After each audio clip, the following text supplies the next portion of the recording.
Pedrinho desmente a matéria do Globo Esporte sobre a obra de São Januário.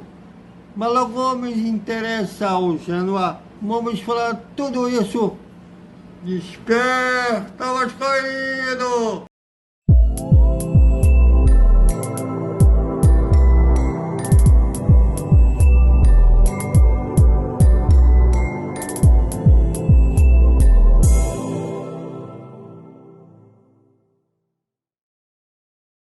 Salve, salve galera do Vascão!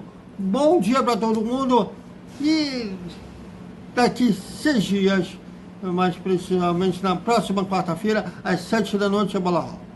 E como rola no Mineirão Vasco e Cruzeiro, válido pela 32ª rodada do Campeonato Brasileiro, que está atrasado. Bom, e o Vasco começou ontem os preparativos para o jogo contra a Celeste Mineira, mas ainda não foi divulgada a programação inclusive o Vasco divulgou em suas redes sociais fotos, vídeos dos treinos de ontem.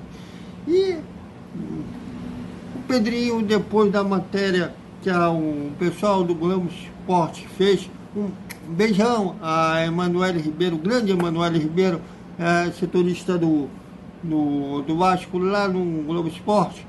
Eles fizeram uma matéria sobre o Pedrinho, o projeto do Pedrinho para a obra de São Januário.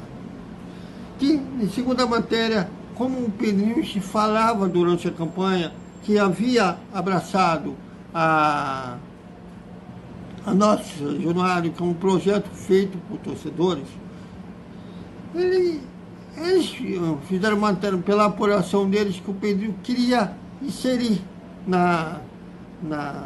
no projeto que está lá na Câmara, para ser em votação na Câmara dos Deputados, o apelidado de Caixotinho. Ele queria mudar o projeto, fazer uma espécie de máscara entre o nosso Vasco e o Caixotinho. Ele desmentiu, dizendo que, na verdade, que o pessoal da Globo Esporte nem procurou ele para saber confirmar ou desmentir a informação, e que ainda vai ser construído um estudo sobre isso nesse grupo de transição. Aliás, está sendo feito vários grupos na transição entre a atual diretoria e a futura diretoria. Uma delas vai ser voltada justamente para a obra de São Januário. E o Pedrinho falou que ainda não resolveu sobre isso, que ele vai estudar e vai resolver o que for realmente melhor, que ele considerar que for realmente para o Vasco. Veja.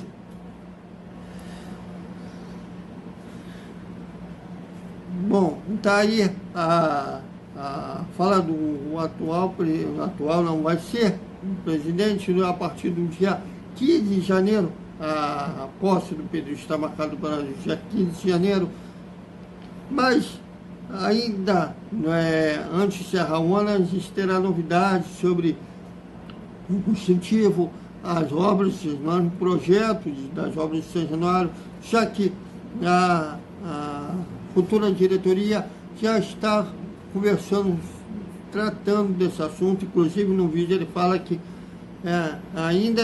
amanhã eles vão começar a ter uma reunião com a atual diretoria para focar mesmo na obra de São Januário. Então, vamos aguardar para ver o que vai acontecer. Bom, e reta final de campeonato, sempre rola especulação, até porque quando os jogadores estão de férias, mercado aberto, falta assunto.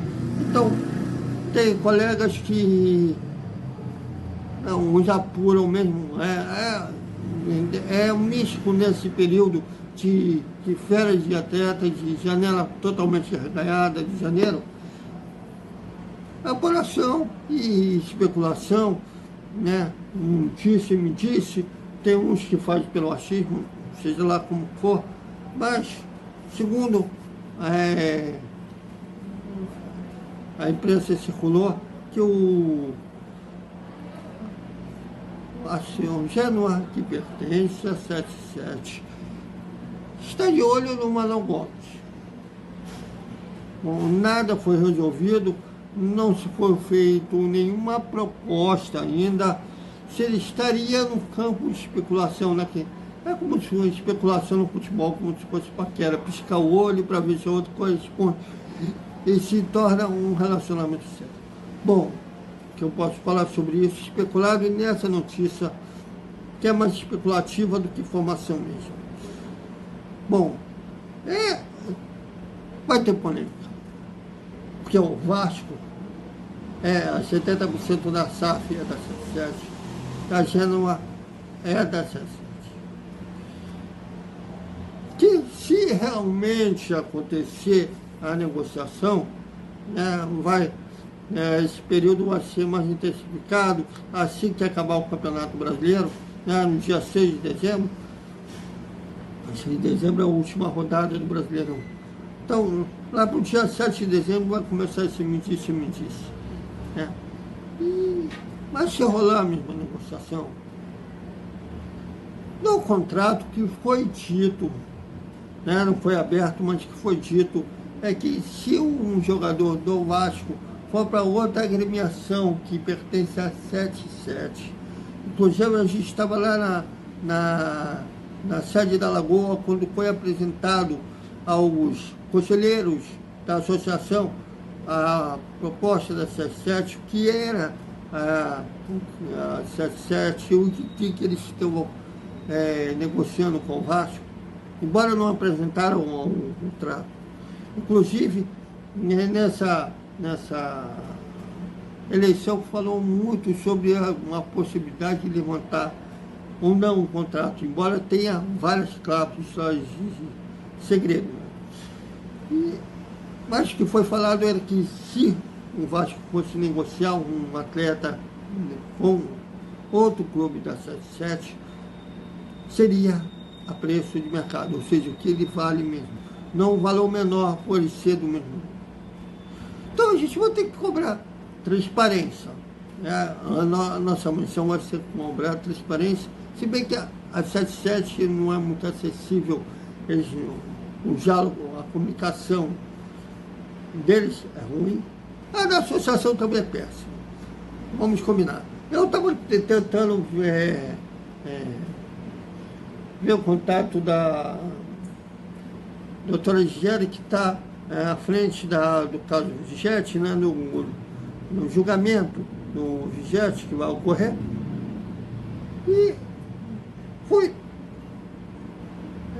Para não tratamos desse assunto. A comunicação é falha, tanto da associação quanto da sociedade. Eu não sei se eles não entendem que eles podem, inclusive, atrair mais torcedores e terem ainda mais receitas, atrair mais patrocinadores, se tiver o canal mais aberto. Tudo, não tratamos desse assunto, a gente não falar desse assunto,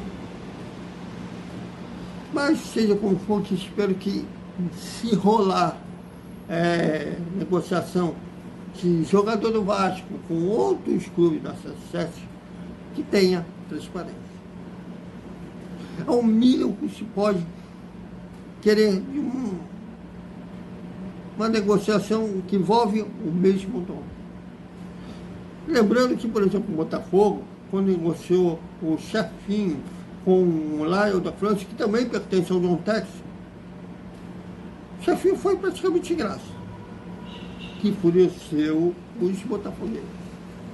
Esqueceram depois que o Botafogo fez uma campanha, no primeiro turno fez uma campanha sensacional, parecia até que eles iam ser campeões do pé nas costas e agora perderam a liderança para o Palmeiras. Mas é o que a gente pode dizer isso, que o mínimo, tanto da associação quanto da própria 77.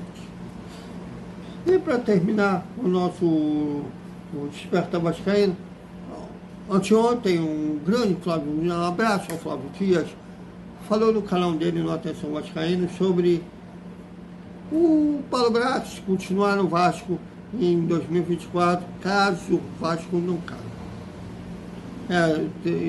Se vencer o Cruzeiro na quarta-feira, eu praticamente cravo que o Vasco não cai. Graças a Deus. Mas teve torcedor revoltado. A última vez que eu apurei sobre isso foi ainda na época do Maurício Barbieri, quando o Vasco, no primeiro turno, nos dói falar sobre isso, mas o Vasco foi saco de pancada dos adversários, perdeu de 4-1 no Flamengo, sendo que o Flamengo fez 4-0 no primeiro tempo, que o Maurício Barbieri devia nem voltar para o segundo tempo. Perdeu de 4-2 com São Paulo. Nesse período, tentei apurar uma possível demissão do Paulo Braz, para eles cravaram que no ano que vem a gente pode tratar dele. Hoje, não. Era a última coisa. Agora, depois de lá para cá, muita coisa mudou. Corrigiram a rota na última janela do meio do ano, que trouxe o Paulinho, trouxe o Jet, trouxe o Payet. Quer dizer, e eles avaliam que quem era o vilão, quem era o que estava sendo a pedra da coisa andar, era o Luiz Mengo. Ou como o torcedor chama, o Luiz Mengo, porque ele é torcedor do Clube da Gávea, né? Inclusive quando ele tomou posse como céu. Quando a gente fala da perspectiva, eu vou tentar entender porque deixaram um cara que é torcedor de um rival como presidente da SAF. Mas que a pedra do sapato era o Luiz Melo, e agora como o Luiz Melo saiu, entrou o Lúcio, a coisa começou a andar. Que eles acreditam que o Vasco vai ter um time competitivo com a dupla Luiz Melo e Luiz Melo, desculpa aí, Lúcio Flávio, Lúcio Barbosa, tanto o Lúcio Barbosa e o Paulo Braz. Mas vamos aguardar. E se o Vasco cair, aí que o Paulo Braz seria demitido. Bom, como eu falei, a ideia, o Vasco sobrevivendo, eles acham que a ideia é que o vilão da história foi embora, é por isso que o Paulo Braz deveria continuar. Mas eles não observam até a lentidão do Paulo Braz e nas negociações. Eles acham que o cara aprendeu, que o cara mudou. Fica aí a pergunta. Então é isso, galera. Até o nosso Hora do Almoço que a gente vai discutir. Paulo Henrique, suspenso. Tem 3 opções para lateral direito. O que vocês